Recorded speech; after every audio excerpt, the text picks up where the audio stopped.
In today's video, I'm going to teach you how to import contacts to Gmail. By the end, you'll have your contact list moved into your Google account quickly and cleanly, whether it's coming from a spreadsheet or another address book. Before you start, make sure your contacts are in the right kind of file. Gmail accepts two common formats, a CSV file or a vCard file, often called VCF. If you're working from a spreadsheet, save it as a CSV. It helps to put clear headers in the first row, like name, email, and phone. Keep one person per row, and remove any empty rows. If you can, save the file in UTF-8 encoding so names with accents or special characters look correct. If you're exporting from another contacts app, choose the vCard option and you'll get a .vcf file that Gmail can read. Either format works, just pick the one you already have. Now open a web browser and go to contacts.google.com. Sign in to the same Google account you use for Gmail. This is important because the contacts you import here will be available across Gmail, Google Calendar invites, and your other Google apps.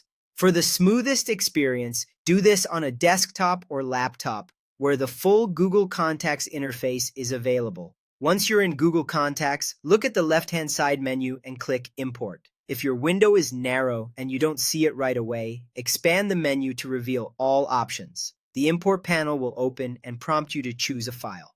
Click Select File. Your computer's file picker will appear.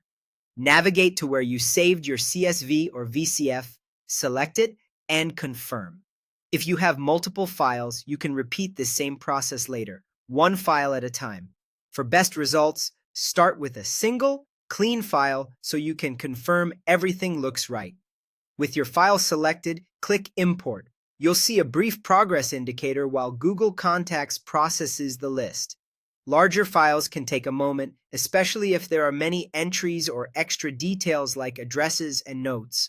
When it's finished, your new contacts will appear in your main list, often grouped under an Imported On label to make them easy to find. If something doesn't look right, double-check that your CSV used clear column headers and that each contact has at least a name or an email address. If you see an error message, confirm the file is actually a .csv or .vcf and try again. That's it. Prepare your CSV or vCard, open Google Contacts, click Import, select your file, and hit Import to upload. You're ready to email, share, and stay connected with your newly added contacts in Gmail.